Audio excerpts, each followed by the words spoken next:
Hey you guys, it is Jane from Chalk Mercantile and Surface Anthology. Welcome back, or if it's your first time, hi there, welcome.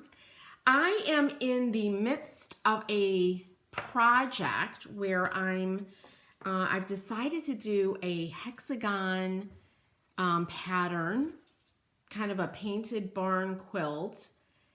Maybe a quilt fragment on this old piece of board, very, very old piece of board.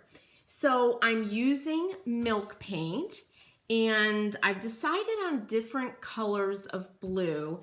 And what I'm attempting to do is go from a white, and this is Miss Mustard Seed Farmhouse White, to this darker blue, and I might even introduce Artissimo at the end, because this board is about, I'd say, 2.5, 3 feet long, so I can put a lot of these hexagons in.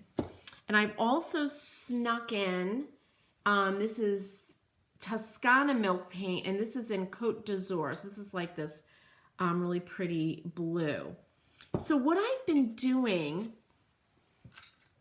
as I'm kind of planning as I go, and that's exactly what I'm doing, is I've been mixing these two blues. I did it here and I did it here. This is pure Côte d'Azur. Here I mixed the Farmhouse White with the Côte d'Azur, and here I mixed it with the Flow Blue, and you can see the difference happening here. So I'm kind of going from light to dark, and right here I think I'm going to maybe do another, I'm actually going to do the Farmhouse White with just a touch of the Flow Blue and see how that looks. If I don't like it, guess what? I could paint over it. So I'm gonna pour some of the Farmhouse White out. And I'm using this crazy little brush. I just couldn't get, I don't have the right brush with me today. And I'm gonna put a little touch of the Flow Blue in. We're gonna start with that. And this is so much fun mixing.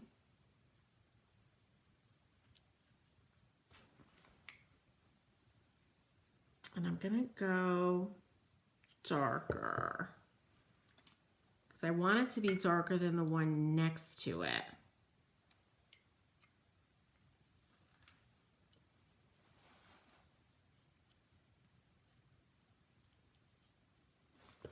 Okay, that definitely looks darker. Okay, you really should, don't be like me. I'm gonna actually, I've been putting my paint container, the bowl down here, I should put it on something because you could drip it on your design. If you want to leave bare wood, you're not going to be able to do that. So here's my hexagon template, and I've just been putting it down. Take a pencil and outline it. And then I'm using frog tape, and let me tell you, this is a very, very rough board. There are like 1/8 inch valleys, okay? So you have to really burnish it down with your fingernail, and don't expect perfection because you're not gonna get it with this. And I don't want it with this. I'm going for a really, really rustic look. So I put my tape down, and then I go like this, and I just burnish that down to make a really good seal. And I highly recommend frog tape. It's what we use in the quilt of the month, and I just love it. I love the green one even more than the yellow. There's a yellow frog tape for delicate surfaces, and I didn't like it. Let me know if you guys have tried that. There we go. Little tech issue here. Hopefully you can hear me. So I'm just putting the tape down, really burnishing. And it looks, even though it's milk paint, you see all the kind of variations, it still looks a little raw to me. So I've got some plans for what I'm going to be doing with these hexagons once they're painted. And that I will show you guys next week. And it may involve some leafing, it may involve some stamping, it may involve some transfers. I'm talking about the iron orchid transfers and stamps. And I need to see how it looks when I get it all painted to make that decision. But I really, really want to add some bling to it, some sparkle. Okay, so there's our hexagon all taped out. I went around with my finger, and I do use my tape twice. So I didn't do for this one because I wanted to show you how I start. But when I pull the tape off, you'll see there's a side that's painted. I just use the other side going around. So you can do some double duty there with your tape. All right, and then you just start painting. I mix the milk paint on the thicker side because I know that it's probably gonna wanna scoot underneath any chance it gets into these little nooks and crannies in the grain of the wood. And I'm gonna be laying it on too, because I'm not doing 2 coats.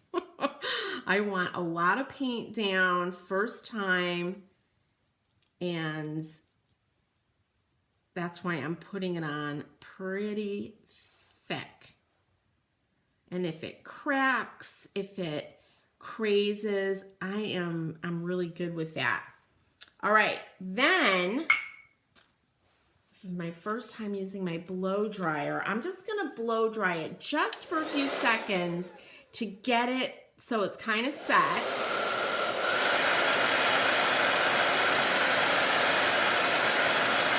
Oh, and don't use a blow dryer when you're playing around with leaf. I had it all over my workshop area here.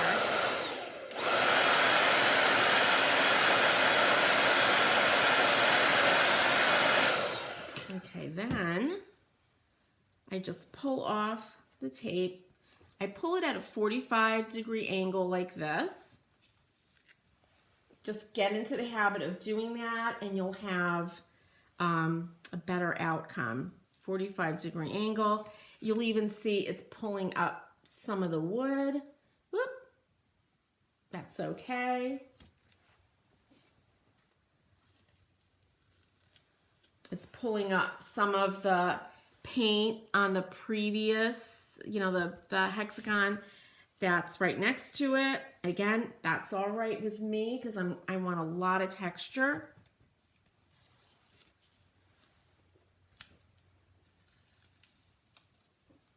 And there we go. You see those blues forming. And here's where we get the grandmother's flower garden. If I put another one right up here, you actually get like a flower. So I think what I'm going to do next, I'm wondering if I should bring in another farmhouse white, just as a transition. I think I will. So when you're taping, you also have to dry these. These have to be dry before you could start putting more tape on.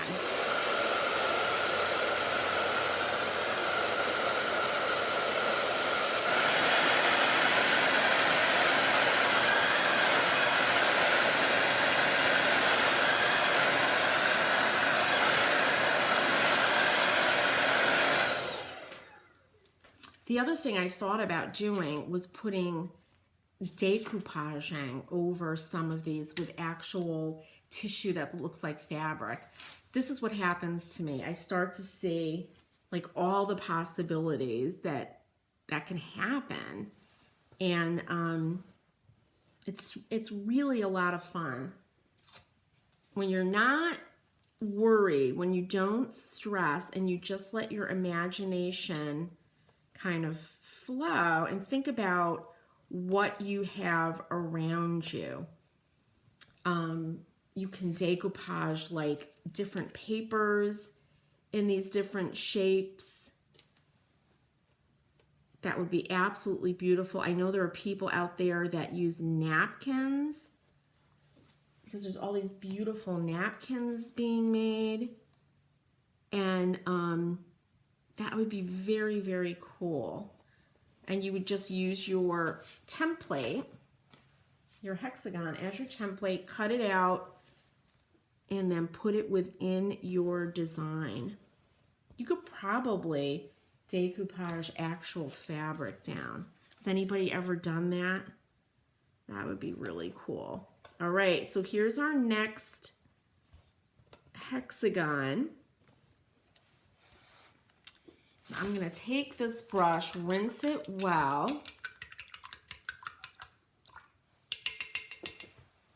Get my cloth.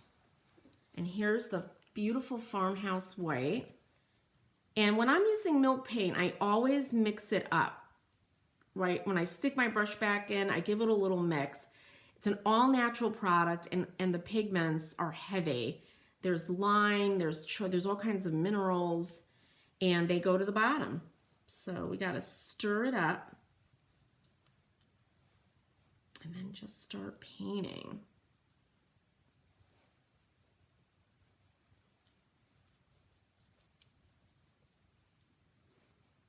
I actually thought about doing a challenge. Let me know if you guys would be interested in creating your own coat of arms. Is it coat of arms or coat of arms? And on an old piece of wood or a door, and finding some symbols that represent your family, your clan. I just think that would be so much fun. I read a lot of historical fiction and nonfiction, and I was reading something where it was in a mystery, and they were breaking apart the coat of arms. I'm like, and they had I think it was a rabbit and a fox, and I'm like, that would be so much fun to do. So let me know if you'd be interested in doing a coat of arms challenge. Okay, I'm gonna give this a little dry.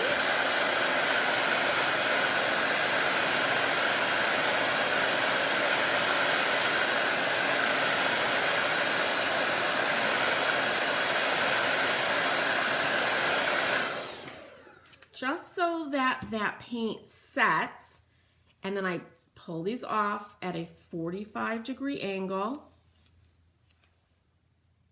And you see how really, really fast this goes. And there you go. And then I'm going to get even darker. I think I am going to bring in some Artissimo into this.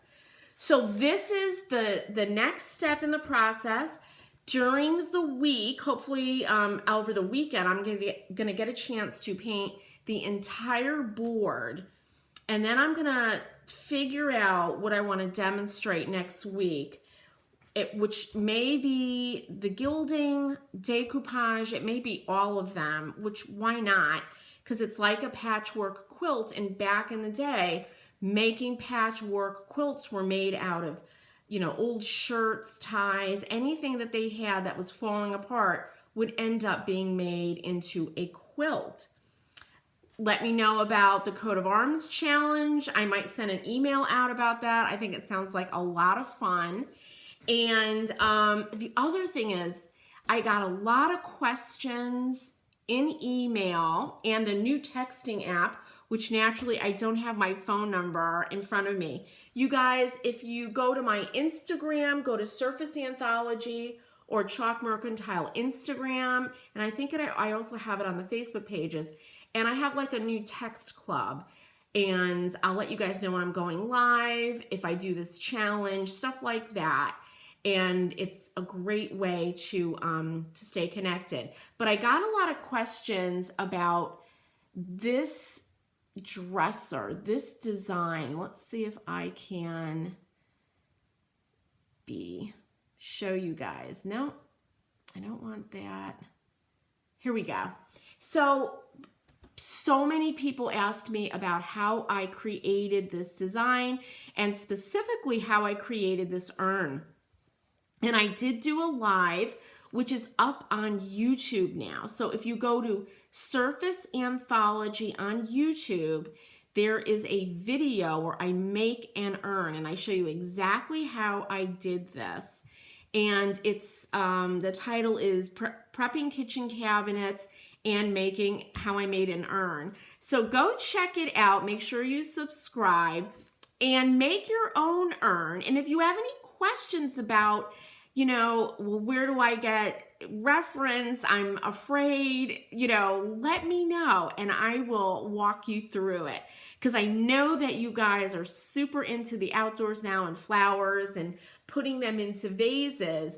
So why not create something like this on a piece of furniture? And I also am looking for another piece of furniture that I can do a similar design, and I'm going to do a tutorial because I also got asked about the paint color here, and it was a mix of grays, and then I really love a very powdery finish, I call it, and I get that by modeling on a white wash. So I kind of model on a white wash to get that look. So that is it, you guys. We've got a couple more weeks to get into this month's Merry Makers, which is an amazing one. I'm really excited about it. I'll be doing a sneak peek soon. The painted block of the month is fabulous. It's kind of a transitional block as we get into fall because it'll get mailed next month for August. You will make it next month and you'll be able to display it in September. So thanks for watching, you guys. Make sure, let's see if I can get myself back here. A, B, there I am. Make sure that you come back next week and I will show you the next part of this whole thing. And I might even post some pictures up on Instagram as I move through this. Thanks for watching, you guys. Happy painting.